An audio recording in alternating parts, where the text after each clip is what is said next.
सभी नेक्सा पीड़ित भाइयों को राम राम।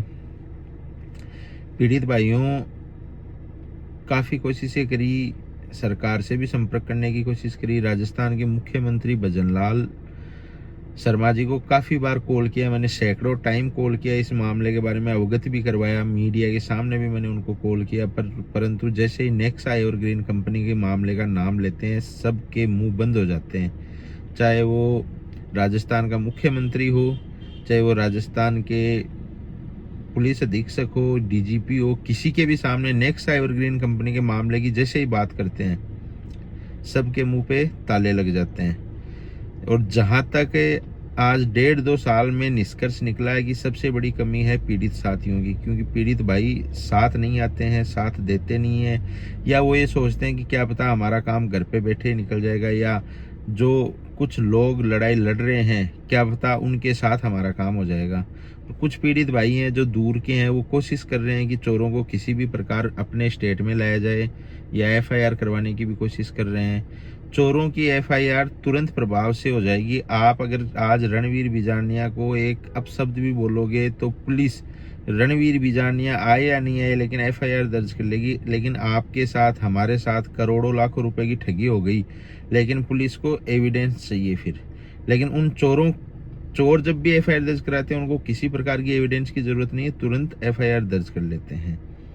इतने 1.5-2 साल लड़ाई लड़ने के बाद में हमने जो निष्कर्ष निकाला है, चाहे 4 आदमी हो या 40 आदमी बचे हो, या जो साथ देने वाले जितने भी पीड़ित भाई हैं, उनके लिए हम अंत तक लड़ेंगे। यही हमने डिसीजन लिया है कि चाहे कुछ भी हो जाए, चोरों को सबक सिखा के ही दम लेंगे।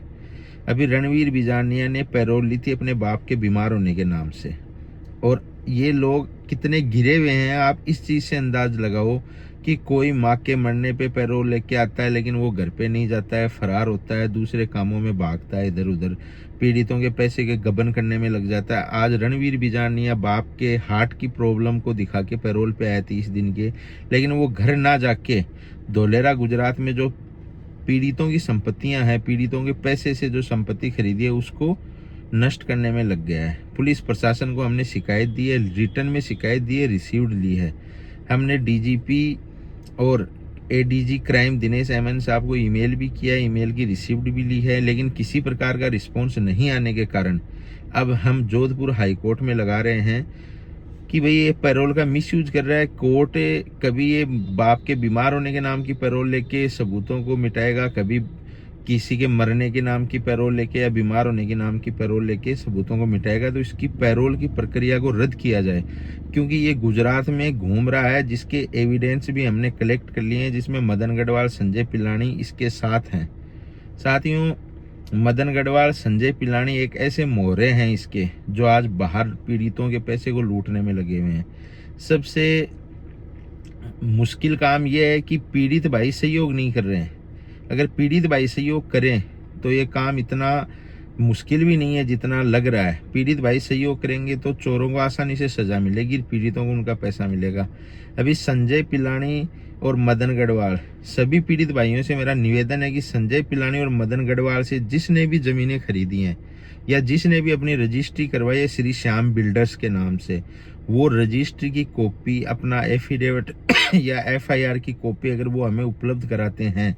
कुछ रजिस्ट्रियां हमने ले ली हैं जो हरियाणा की हैं, लेकिन हम चाह रहे हैं कि और भी रजिस्ट्रियां उपलब्ध हो। तो संजय पिलानी का जो रिलेटिव है जो श्री श्याम बिल्डर्स के नाम से, उसके ऊपर हम मुकदमा दर्ज करवाने की तैयारी में हैं।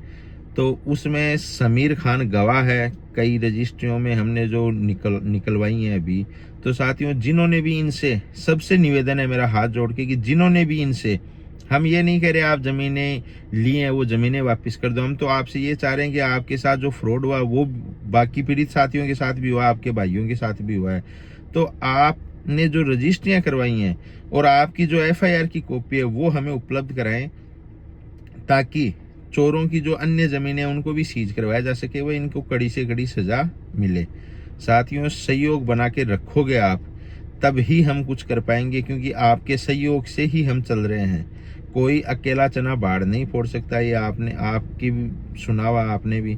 इसी प्रकार सब लोग सहयोग करेंगे तो हम सफल जरूर होंगे, चोरों को इनके कर्मों की सजा जरूर दिला पाएंगे। धन्यवाद।